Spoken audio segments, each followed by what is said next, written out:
റിക്വയർമെന്റ്സിൽ കുറച്ച് ക്ലാരിറ്റി ഉണ്ടായി എപ്പോഴും നല്ലതായിരിക്കും. ചില ആൾക്കാരുണ്ട് കേട്ടോ, ചിലർക്ക് കറക്റ്റ് ആയിട്ട് ഇത് പറയാൻ അറിയത്തില്ല. ആദ്യമേ പറഞ്ഞാൽ നമുക്ക് ഇൻക്ലൂഡ് ചെയ്യാൻ പറ്റും. നല്ലൊരു കൺസൾട്ടന്റ് ആണെങ്കിൽ, അതെ. നല്ലൊരു ആർക്കിടെക്ട് ആണെങ്കിൽ അവർ ഹെൽപ്പ് ചെയ്യും കുറെ കാര്യങ്ങൾ. അപ്പോൾ ഇന്ന് നമ്മൾ ഡിസ്കസ് ചെയ്യാൻ പോകുന്ന ടോപ്പിക്ക് വീട് പണി തുടങ്ങുമ്പോൾ അല്ലെങ്കിൽ വീട് പണി നടക്കുമ്പോൾ നമ്മുടെ ആൾക്കാർ വിട്ടുപോകുന്ന കുറച്ച് കാര്യങ്ങൾ.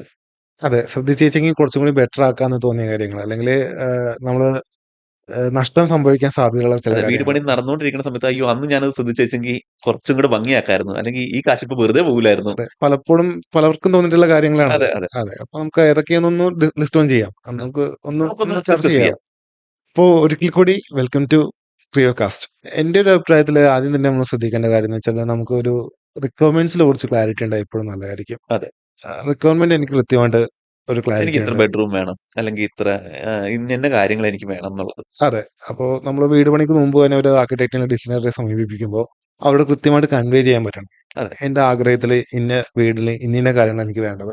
എനിക്ക് ഗ്രൗണ്ട് ഫ്ലോറിൽ ഇത്ര ബെഡ്റൂം വേണം, ഫസ്റ്റ് ഫ്ലോറിൽ ഇന്ന കാര്യം വേണം, കിച്ചൺ എങ്ങനെ ആയിരിക്കണം, എത്ര ലിവിംഗ് വേണം, ഡൈനിങ് എങ്ങനെയായിരിക്കണം, ഈ കാര്യങ്ങളൊക്കെ നമുക്ക് നേരത്തെ തന്നെ മുൻകൂട്ടി കാണാൻ പറ്റിയ ഒരു ഒരു ആഗ്രഹം നമുക്ക് ഉള്ളിൽ അത് കൺവേ ചെയ്യാൻ പറ്റിക്കഴിഞ്ഞാൽ കുറെ കൂടി അതെ, നല്ലതായിരിക്കും. പിന്നെ ചില ആൾക്കാരുണ്ട് കേട്ടോ, ചിലർക്ക് കറക്റ്റ് ആയിട്ട് ഇത് പറയാൻ അറിയത്തില്ല. എനിക്ക് ഇത്ര ബെഡ്റൂം വേണമെന്ന് മാത്രമേ അറിയത്തുള്ളൂ, അതിനോട് എന്തൊക്കെ കാര്യങ്ങൾ വേണം, അല്ലെങ്കിൽ എത്ര ലിവിംഗ്, എത്ര സൈസ് വേണം, കിച്ചണിന് എന്തോരം സൈസ് വേണം, അതൊന്നും ചിലപ്പോൾ ചിലർക്ക് പറയാൻ അതെ, അറിയണ്ടാവില്ല. പക്ഷെ നല്ലൊരു കൺസൾട്ടന്റ് ആണെങ്കിൽ, അതെ. നല്ലൊരു ആർക്കിടെക്ട് ആണെങ്കിൽ അവർ ഹെൽപ്പ് ചെയ്യും കുറെ കാര്യങ്ങൾ.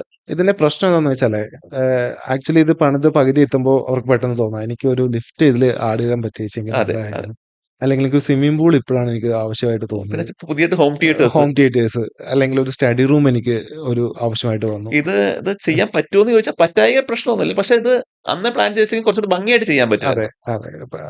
അതായത് വീട് പണി ഒരു പകുതിക്ക് വെച്ച് ഇങ്ങനെ ഒരു റിക്വയർമെന്റ് വരുമ്പോൾ തീർച്ചയായിട്ടും ഒരു വലിയൊരു ബുദ്ധിമുട്ടായി മാറും.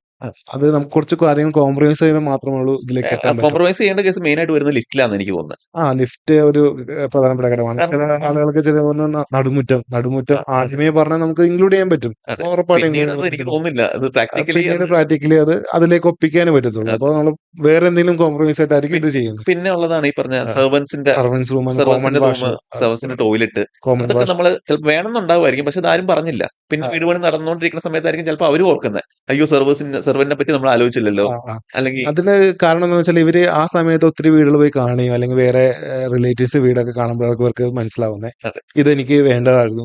അതെ അപ്പോൾ പകരം ഇത് പ്ലാനിങ് സെഷനിൽ തന്നെ നമുക്ക് വേണ്ട കാര്യങ്ങളൊക്കെ പോയി കണ്ട് ഒന്ന് ഉറപ്പിച്ച് അതെ അതെല്ലാം ഫൈനലൈസ് ചെയ്ത ശേഷം മാത്രം നമ്മൾ പ്രൊസീഡ് ചെയ്യുകയാണെങ്കിൽ അതെ, ഇതൊക്കെ പരമാവധി ഇത് ഒഴിവാക്കാൻ പ്ലാൻ പറ്റും. വരയ്ക്കുമ്പോൾ തന്നെ അതിനകത്ത് ചേഞ്ച് വരുത്താൻ നമുക്ക് എളുപ്പമാണ്. പണിതുകൊണ്ടിരിക്കുന്ന സമയത്ത് ഉറപ്പായിട്ടും ചേഞ്ച് വരുത്താനായിട്ട് നമുക്ക്. ഇതെല്ലാം നമ്മൾ റിക്വയർമെന്റ്സ് എടുക്കുമ്പോൾ തന്നെ ഒരു ആർക്കിടെക്റ്റിനോട് പറഞ്ഞാൽ ഇതെല്ലാം ഇൻക്ലൂഡ് ചെയ്ത് നമുക്ക് നല്ലൊരു അതെ ഇതിലേക്ക് എത്താൻ പറ്റും.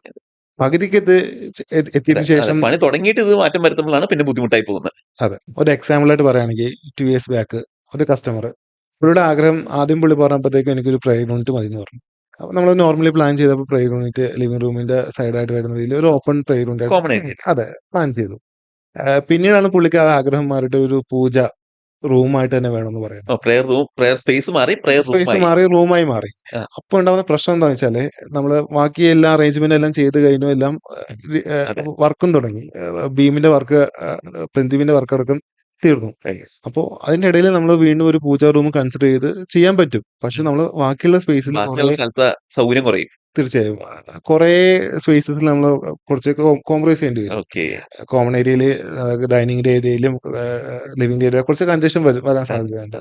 പകരം അതിൽ തന്നെ സാമ്പത്തികമായിട്ട് നഷ്ടം എന്ന് വെച്ചാല് നമുക്ക് അഡീഷണൽ ആയിട്ട് ബീം കൊടുക്കേണ്ടി വരും. അല്ലെങ്കിൽ നമുക്ക്. ഇത് അത് അത്രയും രീതിയിലേക്കൊന്നും പോകില്ലായിരുന്നു ആദ്യമേ നമ്മൾ ഇതിനെപ്പറ്റി ഒരു പ്ലാൻ ഉണ്ടായിരുന്നു വെച്ചെങ്കിൽ. അതെ, അതെ. റീസെന്റ് എനിക്കുണ്ടായ ഒരു എക്സ്പീരിയൻസ് ഞാൻ പറയാം. ഇതേപോലെ നമ്മൾ വീട് പണിയെല്ലാം കഴിയാറായി, അതായത് ഏകദേശം പ്ലാസ്റ്ററിംഗ് സ്റ്റേജ് വരെ ആയി. അപ്പോഴാണ് എൻ്റെ ഒരു കസ്റ്റമർ ഈ വേറെ ഒരു ഹൗസ് വാമിങ്ങിന് പോയപ്പം അവിടെ ഒരു ലിഫ്റ്റിന്റെ ഒരു പ്രൊവിഷൻ കണ്ടത്. അപ്പം ഓ, പുള്ളിക്കൊരു ആഗ്രഹം ഇതേപോലെ ലിഫ്റ്റ് എന്റെ വീട്ടിലും വെച്ച് കഴിഞ്ഞാൽ പ്രായമായി വരുമ്പോൾ ലിഫ്റ്റ് ഇത്രയും വലിയൊരു വീടാണ്, ഒരു 4000 സ്ക്വയർ ഫീറ്റ് വരുന്ന വീടാണ്. അപ്പൊ പുള്ളി അത് ആ സമയത്ത് അത് ആലോചിച്ചില്ല. പിന്നീട് വന്നപ്പം ഇതൊരു ലിഫ്റ്റിന്റെ പ്രൊവിഷൻ കൊടുക്കാൻ പറ്റുമോ ഇല്ലയോ എന്നുള്ളൊരു കൺഫ്യൂഷനായി. നമുക്ക് കൊടുക്കുന്നതുകൊണ്ട് കുഴപ്പമില്ല, പക്ഷെ കുറെ റീവർക്കിന്റെ ആവശ്യം വേണ്ടി വന്നു. ഉറപ്പായിട്ടും അതെ. കാരണം കോമൺലി ആണ് ഇപ്പൊ എല്ലായിടത്തും ലിഫ്റ്റ് എല്ലാ വീട്ടിലും വരുന്നുണ്ട്. അപ്പോൾ അവർക്ക് സ്വാഭാവികമായിട്ടും ആഗ്രഹം ഉണ്ടാവും. ഈ ആഗ്രഹം നേരത്തെ പറഞ്ഞാൽ നമുക്ക് സുഖമായിട്ട് സാധിക്കാൻ പറ്റും. പിന്നീട് ചെയ്യുമ്പോൾ ചില കാര്യങ്ങൾ കോംപ്രമൈസ് ചെയ്തും അഡീഷണൽ കോസ്റ്റും വന്നിട്ടായിരിക്കും അത് അതെ ചെയ്യാൻ പറ്റുന്നത്. അതെ അതായിരിക്കും ഇതിന്റെ പ്രശ്നം. അതെ ലിഫ്റ്റിന് വേണ്ടി സെപ്പറേറ്റ് വേറെ ഒരു ഏരിയ കണ്ടെത്തേണ്ടി വരും. അവിടെ ഡെവലപ്പ് ചെയ്യേണ്ടി വരും. ഇതൊക്കെ അതെ ആയിരിക്കും അതെ ബുദ്ധിമുട്ടായിട്ട് അതെ വരുന്നത്. രണ്ടാമതായിട്ട് ഏറ്റവും കൂടുതൽ ശ്രദ്ധിക്കേണ്ട കാര്യം എന്താണെന്ന് വെച്ചാൽ ഞാൻ പറയുന്നത് നമ്മുടെ ബജറ്റാണ്. കാരണം അതെ നമുക്ക് ഒത്തിരി ആഗ്രഹങ്ങളും കാര്യങ്ങളും എല്ലാം ഉണ്ടാവും. ഒരുപാട് ഓപ്ഷൻസും ഉണ്ട്. നമുക്ക് എന്ത് വേണമെങ്കിലും ചെയ്യാം. അതെ അതെ. പക്ഷെ അതിനേക്കാൾ അപ്പുറം നമുക്ക് താങ്ങാവുന്ന ബഡ്ജറ്റ് എത്രയാണ്? നമ്മൾ ഈ വീടുമായി ബന്ധപ്പെട്ട് ടോട്ടലി എത്ര ബഡ്ജറ്റാണ് അതെ. വാങ്ങിയിരിക്കുന്നത്. ആ, ആ. അതിനൊരു ക്ലാരിറ്റി ഉണ്ടെങ്കിൽ ഭയങ്കര ഒരു അതിന്റെ ക്ലാരിറ്റി എന്ന് പറഞ്ഞാൽ എല്ലാ ആംഗിളിലുള്ള ക്ലാരിറ്റിയും വരുത്തണം.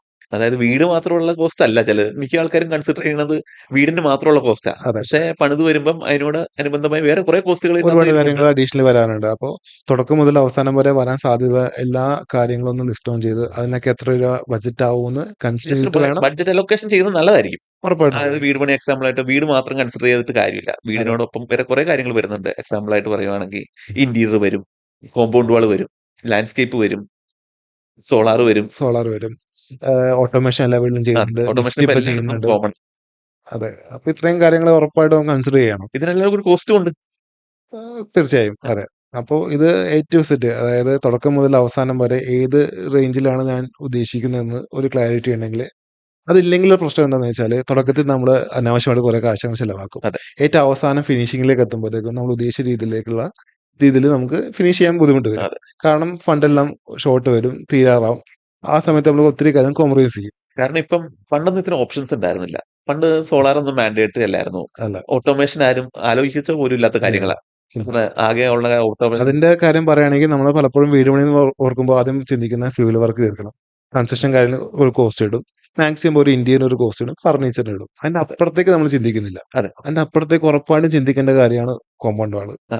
ലാൻഡ്സ്കേപ്പ്, അതെ. ഇത്ര വലിയ സോളാർ. വീടാണെങ്കിൽ എന്തായാലും കോമ്പൗണ്ട് വാൾ ചെയ്തിരിക്കുന്ന ഓപ്ഷൻ ഉണ്ടാവില്ല. ഓപ്ഷൻ ഇല്ല. ഫ്രണ്ട് പോർഷൻ എങ്കിലും കോമ്പൗണ്ട് വാൾ നല്ലൊരു ഉറപ്പായിട്ടും ഗേറ്റ് അതെ. എന്തായാലും പ്രൊവൈഡ് ചെയ്യേണ്ടി അതെ, വരും. അതെ. അതിന്റെ ഒപ്പം തന്നെ ഓട്ടോമേഷൻ എല്ലാ വീടുകളിലും മസ്റ്റായിട്ട് ചെയ്ത ഇപ്പൊ എന്തായാലും സിസിടിവി എല്ലാ വീട്ടിലും ചെയ്യുന്ന സിസിടിവിയുടെ ഒപ്പം ഓട്ടോമേഷന്റെ സ്കോപ്പ് എന്തായാലും നമുക്കുണ്ടാവും. അതിനൊരു ഫണ്ട് എന്തായാലും നമ്മൾ മാറ്റി വെച്ചേ പറ്റുള്ളൂ. മാറ്റി വെച്ച് വരും. അതുകൂടാതെ ഫർണിഷിംഗ്, കർട്ടൻസ്, കാർപ്പറ്റ്സ് അതെ. അതെല്ലാം മസ്റ്റായിട്ട് വേണ്ട കാര്യങ്ങളാണ്. അതൊന്നും കൺസിഡർ പോലും ചെയ്യത്തില്ല. ബട്ട് ഈ പറഞ്ഞ പോലെ മാട്രസ്, കാർപ്പറ്റ്, പിന്നെ അത്യാവശ്യം വേണ്ട ഒരു ഹോം അപ്ലയൻസസ്. അപ്ലയൻസസിന്റെ കോസ്റ്റും എന്തായാലും ഇതിനകത്ത് കൺസിഡർ ചെയ്യണം. അതെ. പിന്നെ അതേപോലെ തന്നെ ലാൻഡ്സ്കേപ്പും. ഒരു ഒരു തീർച്ചയായും. അത്യാവശ്യം ഒരു ഭംഗിയുള്ള അതായത് രീതിയിൽ നമുക്ക് കേറി താമസിക്കാൻ വേണ്ടി എന്തൊക്കെ വേണമെന്നുള്ള കാര്യങ്ങൾ മുൻകൂട്ടി കണ്ടില്ലെങ്കിൽ നമ്മുടെ ബഡ്ജറ്റ് മറ്റേ ബഡ്ജറ്റും ഇതും കൂടി മാച്ച് ആയി പോകില്ല. അതെ. ഇങ്ങനെ സംഭവിക്കുമ്പോൾ പലപ്പോഴും നമ്മൾ കണ്ടേക്കുന്ന ഒരു കാര്യം എന്ന് വെച്ചാല് ലാസ്റ്റത്തേല് നമ്മൾ സാനിറ്ററി ടൈലൊക്കെ പർച്ചേസ് ചെയ്യുമ്പോഴായിരിക്കും ഇത് വരുന്നത്. അതെ. അപ്പൊ നമ്മൾ ആദ്യത്തെ പ്ലാൻ പ്രകാരം നല്ലൊരു സാധനം ഗ്രാനൈറ്റോ കാര്യങ്ങളൊക്കെ പ്ലാൻ ചെയ്ത് അതെ. പിന്നീട് കുറഞ്ഞ സാധനത്തിലേക്ക് പോകേണ്ടി വരും. നമ്മള് അതെ, അതെ, അതെ. അല്ലേ? അതെ. ഇത് പക്ഷെ ആദ്യമേ പ്ലാൻ ചെയ്യുവാണെങ്കിൽ നമുക്ക് ഇതെല്ലാം ഈ പറഞ്ഞ കോസ്റ്റിൽ തന്നെ നമുക്ക് ഇതെല്ലാം ഇൻക്ലൂഡ് നിർത്താൻ ചെയ്യാം. പറ്റും. അതെ. ഇതിൽ നിന്നായിരിക്കും നമ്മൾ ബാക്ക് വർക്ക് ചെയ്യേണ്ടത്. അതെ. ആക്ച്വലി ബഡ്ജറ്റ് ഫിക്സ് ചെയ്തിട്ട് എത്ര സ്ക്വയർ ഫീറ്റിലേക്ക് എത്തണം, ആ സ്ക്വയർ ഫീറ്റിൽ കൺസ്ട്രക്ഷന്റെ കോസ്റ്റ് ഇത്ര, അതെ. ഇന്ത്യയിലേക്ക് സ്പെൻഡ് ചെയ്യാൻ പറ്റുന്ന എമൗണ്ട് ഇത്ര, ബാക്കിയുള്ള കാര്യങ്ങളൊക്കെ ചേർത്ത് ഇത്ര ഓട്ടോമേഷൻ ഇത്ര, സോളാറിന് ഇത്ര. അതെ. അപ്പൊ ഇതിനൊരു ക്ലാരിറ്റി ഉണ്ടെങ്കിൽ ഇതിൽ തന്നെ നമുക്ക് ബഡ്ജറ്റിലെല്ലാം ഇൻക്ലൂഡ് ചെയ്യാൻ പറ്റും. ഉറപ്പായിട്ടും. ഇത് മാത്രമല്ല ട്ടോ. കുറെ പോയിന്റ്സ് ഇനിയും ശ്രദ്ധിക്കാനായിട്ടുണ്ട് സത്യം പറഞ്ഞു കഴിഞ്ഞാൽ വീട് പണി തുടങ്ങുന്ന സമയത്ത്. അതെ. നമ്മളിപ്പോ ഡിസ്കസ് ചെയ്ത പോയിന്റ്സ് അല്ലാതെ ഒരുപാട് കാര്യങ്ങൾ നമ്മൾ കൂടിയുണ്ട്. ജസ്റ്റ് ഒരു ഹൈലൈറ്റ് ഇങ്ങനെ പറഞ്ഞു പോയി എന്നുള്ളതേ ഉള്ളൂ. അതെ. അപ്പോ ഞങ്ങളിപ്പോ ഡിസ്കസ് ചെയ്ത കാര്യങ്ങളെല്ലാം പുതിയതായി വീട് പണിയാൻ ആഗ്രഹിക്കുന്ന ആളുകളെല്ലാം ശ്രദ്ധിക്കുമെന്ന് വിചാരിക്കുന്നു. പുതിയൊരു വീഡിയോയുമായി നമുക്ക് വീണ്ടും കാണാം.